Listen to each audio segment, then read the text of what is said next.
नमस्कार। आज हम एक बहुत ही दिलचस्प अवधारणा पर बात करने वाले हैं जो मतलब भारतीय दर्शन और पुराणों का एक तरह से आधार रही है। तीन लोक, स्वर्ग, पृथ्वी और पाताल। हमारे पास जो जानकारी है वो मुख्य रूप से त्रिलोक, स्वर्ग, पृथ्वी, पाताल का रहस्य जैसे स्रोतों से ली गई है।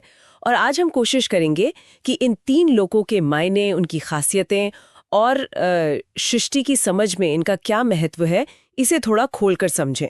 तो चलिए शुरू करते हैं ये सफर। जी नमस्कार।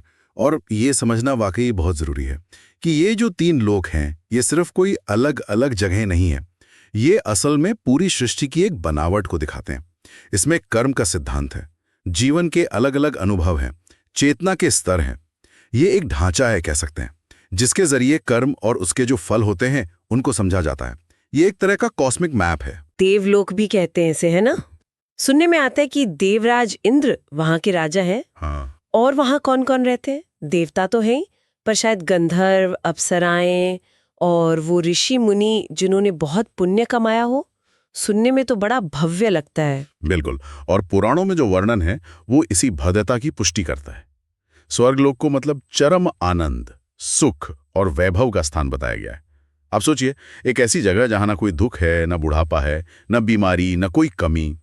ये वो जगह है जहां अच्छे कर्मों का, पुण्य कर्मों का फल भोगा जाता है। पृथ्वी के जो संघर्ष हैं, सीमाएं हैं, वो वहां नहीं है। एक इनाम जैसा। हम्म।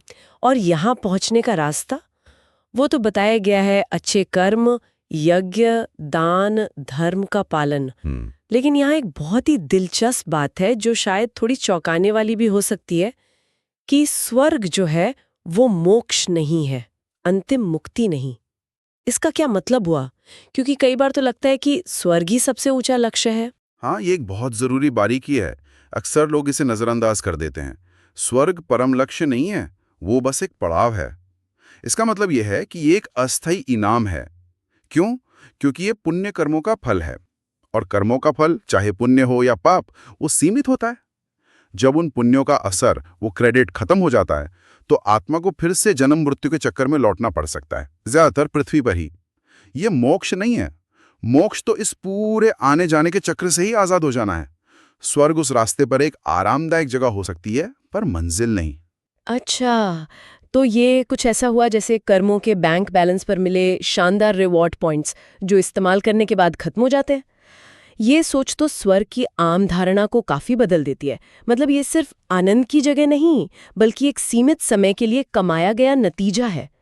इससे शायद ये भी इशारा मिलता है कि असली शांति कर्मों का फल भोगने में नहीं, बल्कि कर्मों के बंधन से छूटने में है। हाँ, आप सही दिशा में सोच रहे हैं। हालांकि पौराणिक भाषा इसे और गंभीरता से बताती है। स्वर्ग मुख्य रूप से भोग का स्थान है, पुण्य भोगने का, नए कर्म करने या आध्यात्मिक तरक्की का नहीं।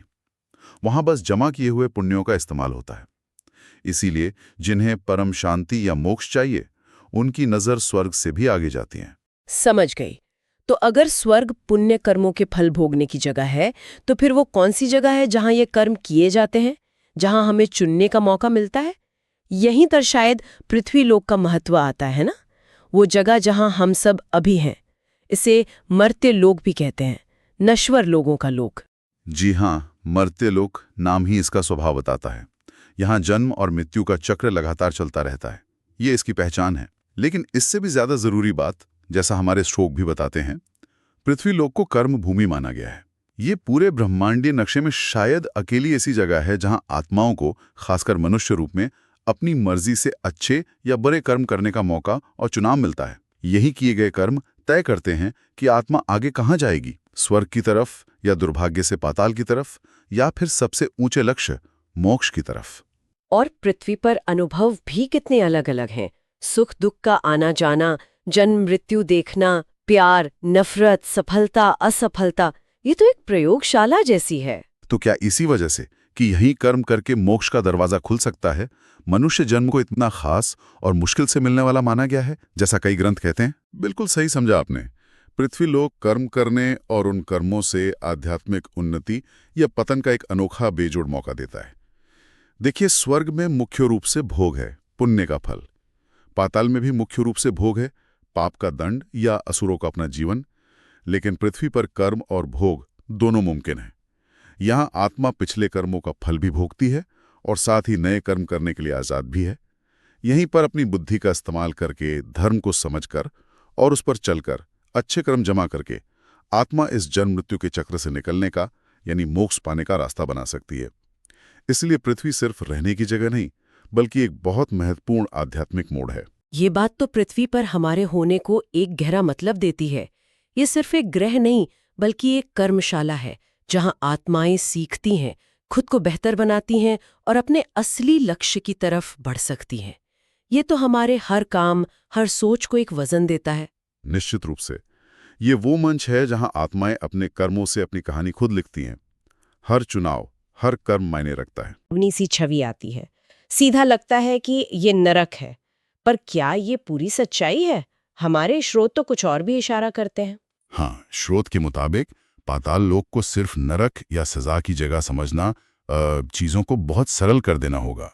पौराणिक कथाओं में इसके 7 अलग-अलग स्तर या इलाके बताए गए हैं। नाम है अतल, वितल, सुतल, तलातल, महातल, रसातल और पाताल। इन अलग-अलग स्तरों पे सिर्फ सजा पाने वाली आत्माएं ही नहीं हैं, बल्कि कई शक्तिशाली जातियां भी रहती हैं, जैसे कि असुर, दैत्य, दानव और नाग। ये सिर्फ दुख और अंधेरे की जगह नहीं है, जैसा आमतौर पे मान लिया जाता है। इसमें विविधता है। ये बात तो सच में चौंकाने वाली है। स्रोत में ये भी लिखा है कि पाताल लोक के कुछ हिस्सों में गजब का वैभव, बहुत दौलत, सोना, चांदी, रत्न और एक अलग ही किस्म का ऐश्वर्य है। ये तो नरक की हमारी जो आम सोच है, उससे बिल्कुल अलग है। लोग तो पाताल का नाम सुनते ही दुख, तकलीफ और सजा के बारे में सोचते हैं। ये विरोधाभास कैसे? हाँ, ये पहलू अक्सर चर्चा में नहीं आता, पर यह महत्वपूर्ण है। कुछ कथाओं में पाताल के कुछ इलाकों का, खासकर जहां ताकतवर असुर या नाग रहते हैं, वर्णन बहुत अमीर और भव्य रूप में किया गया है। उनकी अपनी सभ्यताएं हैं, अपनी ताकतें हैं, अपना वैभव है, जो कुछ मामलों में देवताओं के स्वर्ग की चमक दमक से कम नहीं बताया गया है। लेकिन इसका दूसरा पहलू भी उतना ही सच है। पाताल लोक का गहरा रिश्ता सजा के विधान से भी है। धर्म और न्याय के देवता यमराज पाप करने वाले मनुष्यों की आत्माओं को उनके बुरे कर्मों का फल भुगतने के लिए नरक ले जाते हैं।